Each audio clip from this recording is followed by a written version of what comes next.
from the very beginning, right? Because until another team proves them wrong, they're still a top 2 team. Yeah, I think that's the big thing, like you just mentioned. Until someone proves us wrong, until someone is able to topple LGD, because we've seen it in the past, like teams that are expected to have an incredible bit more south. Yeah, there's the one. Because he knows that with the Zeus hitting level 6, they're going to potentially go for a kill onto the Shadow team. Baiting who here? Yeah. Getting tossed back.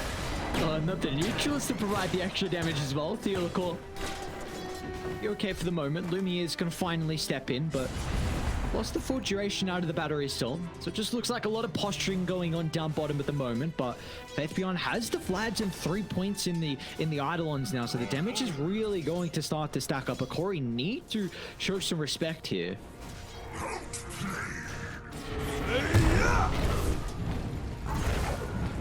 Wyatt should be killed off underneath the tier 1 tower. Looks like Gardick's going to do it from afar, but Tali will finally step back in. They've got the Grave, in fact, to continue to stall this out.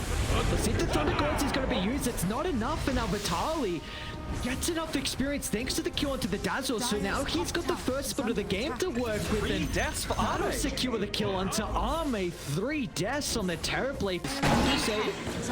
Quick figures with the Yule Sector and a whole analog back, but he didn't know that Theolocore was in the neighborhood as well.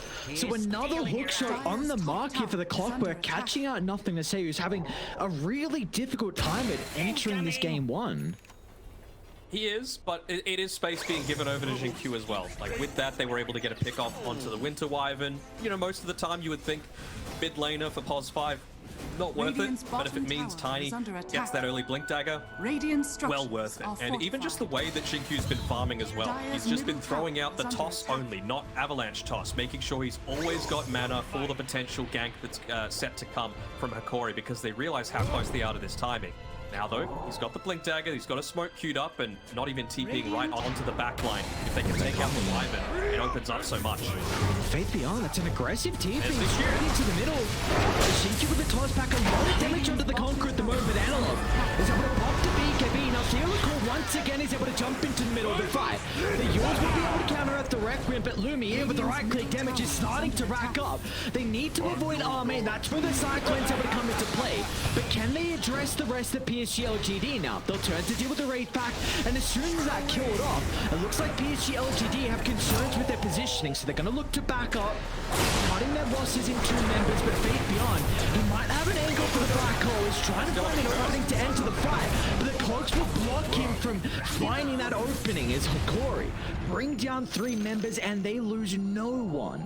They lose no one, they retain the Aegis. You've got some of these instant jumps onto the back line, being able to even further once guarding. Tali mid lane might be in trouble. Bottom lane, Nothing to Say, blows him up with the help of Xingqiu, and now Arme's even going to TP in. They see Gardick in the tree line, and another kill going the way of PSG.LGD. Beautifully done from them. They're going to be able to defend their tier 2 tower. Scepter.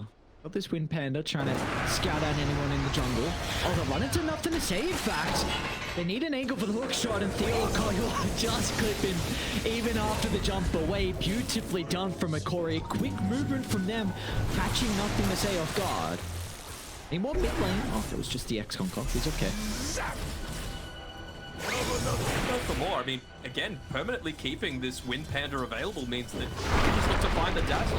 As soon as you do, you feel very confident in taking the team fight. Look how scared they are of the Wind Panda. They all just run away from a single unit that he's just able to resummon. A little bit more observer-centric combos and choke points around the stairs where this Wind Panda can look to chase him down. Because we saw exactly what happened when the Scepter was completed. Like, Hokori just instantly run to the jungle with the Wind Panda at the Vanguard. So man, to be very interesting. On point though, dude. So look at where they're pinging. They want to go the full wrapper at the Wraith positioning from Vitali.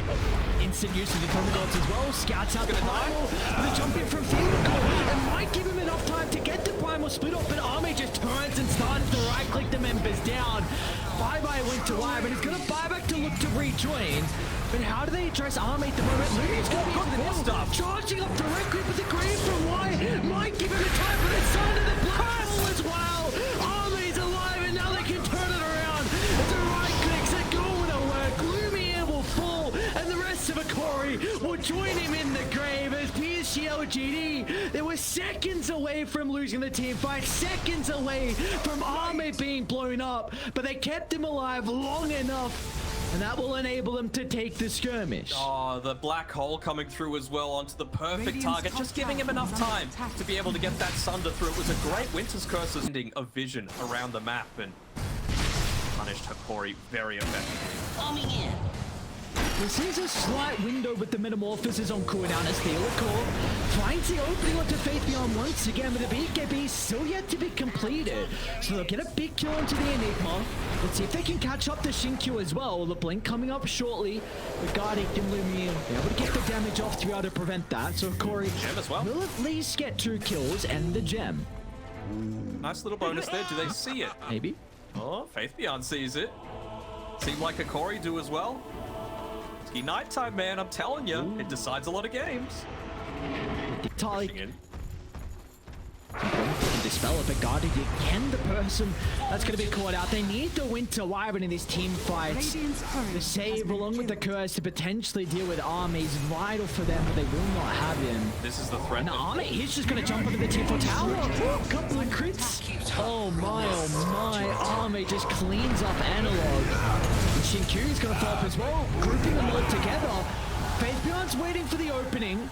Taro won't be able to play with the split, but Arme protected with the BKB for the moment, so he's able to reposition. Radiant's Down the Dazzle though. Wyatt's going to be caught out for the moment. Buying a little bit of space, going to be nothing to say once again. The toss to force them to group up. As they're in with the black hole, it'll be stopped in its tracks. A lot of damage thanks to the Winter's Curse, but they've lost Lumiere. They've lost the main damage source, and the rest of the components are going to crumble as soon as the Shadow Fiend gets buried 6 feet under. As PSG.LGD can now look to close out this game 1. And yep, they've done it. GG's are called, and PSG.LGD, they will start off their TI 11 run with a victory.